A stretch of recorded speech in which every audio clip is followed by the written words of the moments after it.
करू नमस्कार.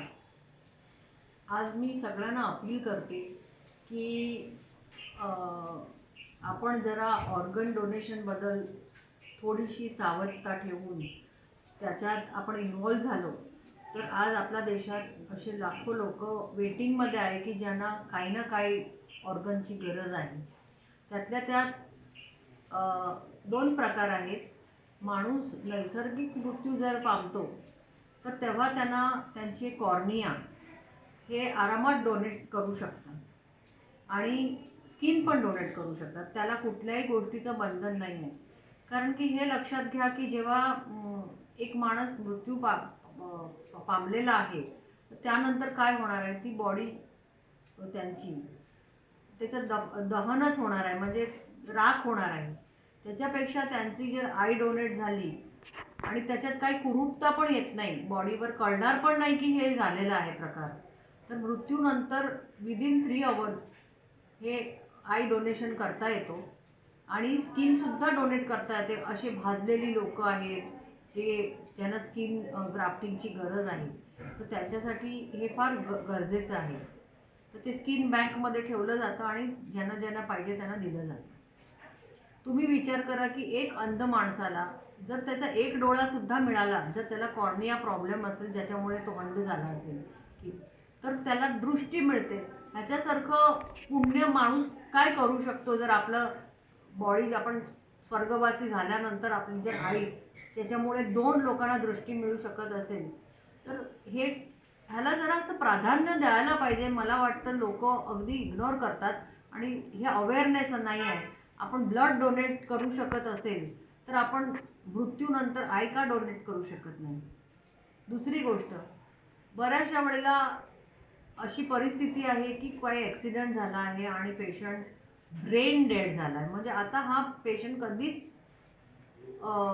नॉर्मल होऊ शकणार नाही आणि तो मृत्यूच पावणार आहे. फ्यू डेजमध्ये त्याचा मृत्यू होऊ शकतो.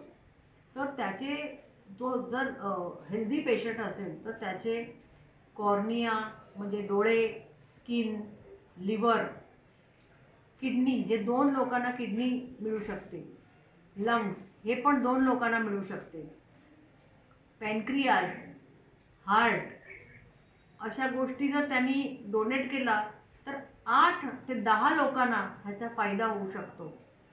कसं आहे की इमोशनल माणूस भावूक होतो की आता आमच्या पेशंटची ही हालत झाली. बऱ्याचशा वेळेला ते खूप यंग असतात, पण अशी हालत झाली.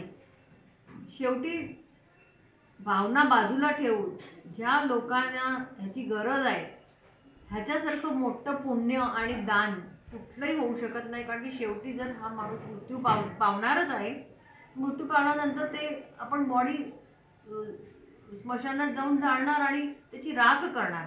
राख करण्याऐवजी जर आपण 8 लोकांना की 10 लोकांना हेल्प करू शकत असेल, ह्याच्यासारखं मोठं पुण्य मिळणारं कार्य कुठलंही नाही आहे आणि माणसांनी त्याचा विचार करावा.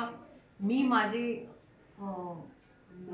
माझी सगळे ऑर्गन जर मला कधी अशी परिस्थिती आली तर मी त्याचं दान केलेलं आहे आणि माझ्या कुटुंबियांनी पण तसे फॉर्म्स भरून ठेवलेले आहेत. कारण की हे केव्हा होईल हे कोणालाही सांगता येणार नाही आणि ते जेव्हा झालं तर त्याच माणसाची जर शेवटची इच्छा अशी असेल की त्याचे ऑर्गन डोनेट करण्यात यावे, तर इवन आपले नातेवाईक भावूक झाले असेल तरी शेवटची इच्छा पूर्ण करण्यासाठी ते हे दान करतील.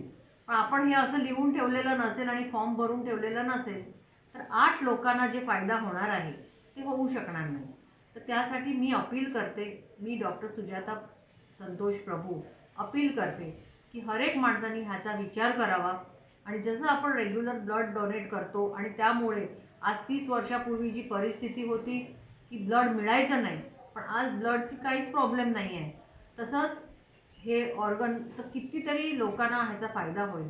आणि त्यावर जरा विचार करून सगळ्यांनी आपापले फॉर्म्स भरावे ही माझी कळकळीची विनंती आहे.